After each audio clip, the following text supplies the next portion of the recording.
This is another Read Me Something reward for Reich E. Spore's Patreon. We are reading from my Oz-based novel, Polychrome, Chapter 49. What's wrong with me? Polychrome thought, feeling the tears streaming down her face. This was the plan. This was what we knew we came here to do.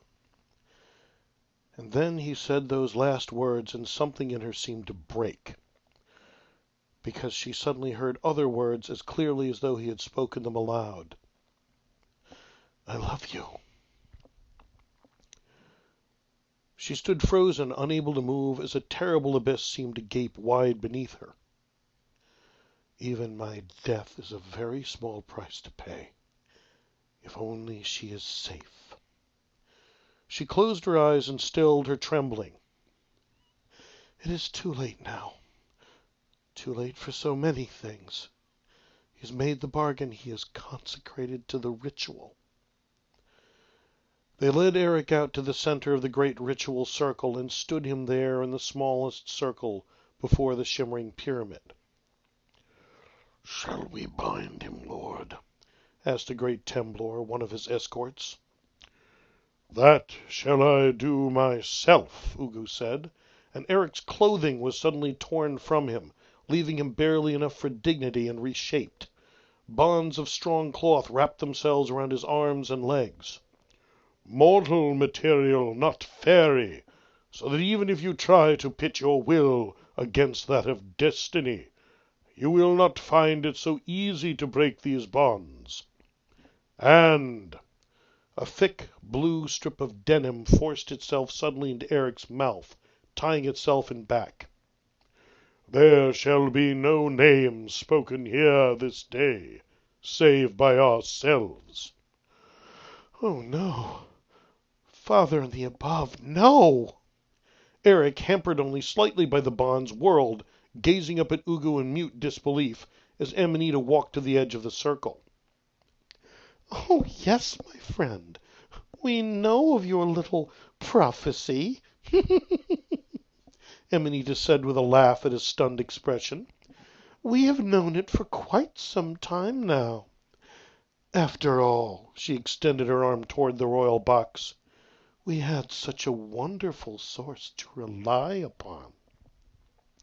Slowly, reluctantly, another figure emerged from the shadows, and light glinted brilliantly from his snowy hair. Polychrome felt almost as though she would faint from this final horror, even as she heard Nimbus roar in shock and betrayal. Cirrus! Cirrus Dawnglory's expression held none of the triumph one might have expected. He would not meet her gaze, and looked down instead. Polychrome did as well, and realized that everything was lost. The ritual had begun. Amanita began to dance. It was a simple dance. 1, 2, 3, triple step. Sing words in a language Polly didn't know as she continued, then triple step. 1, 2, 3, and begin again. With every step, the air seemed to dim, so that by the time she completed the circuit of the entire array, the amphitheater was in twilight. Then as she continued, each of the monstrosities began its own self-contained dance, and deep, atonal, discordant voices began to be heard, the music of the spheres echoing the hatred and destruction inherent in that ritual. Polychrome knew something of fairy magic, but she could make out little of the symbolism or language, and what little she could understand sent shudders down her spine. And Amanita's dance curled inward, spiraling slowly towards the center, and in her hand was a knife, straight, black, carved with runes, made of pure, dark glass. Black shapes like shadows followed her, a hellish sort of parade dancing in lockstep with its mistress. Oh, Father! Oh, Eric, we've failed you. One of our own has betrayed us, and Eric, poor Eric, is going to die for nothing. Behind Amanita, echoing the steps of the dark spirits that followed her call and repeated the ritual, black flames ignited from candles set at intervals along the entire array, lighting in darkness as Amanita Verdant passed. She heard the names of the 4 abominations, and understood all too well the madness and hubris they implied, and her heart shrank even further within her. Surtur Nidhogg, Jormungandr Hreisvelgr. She is mad with power, and yet I sense the power that builds might even shake the foundations of the world, enough to make hubris into truth. She stared down, seeing Eric standing rigid, trying to hold on at least to dignity and pride, if not to hope, and keeping his eyes away from hers. He spoke a farewell to me. I love you. And suddenly she saw it all. Everything she had denied within herself, everything her father had left unsaid, all that had happened from the very beginning, it was all clear.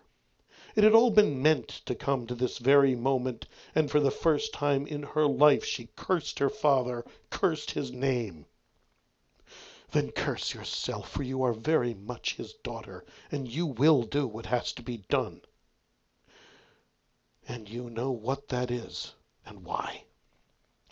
Amanita was closing in now, a single short circuit of the last and smallest circle around the pyramid, and the black blade was rising, sufficient in magic to slay a fairy, sufficient in sharpness and substance to kill a mortal outright.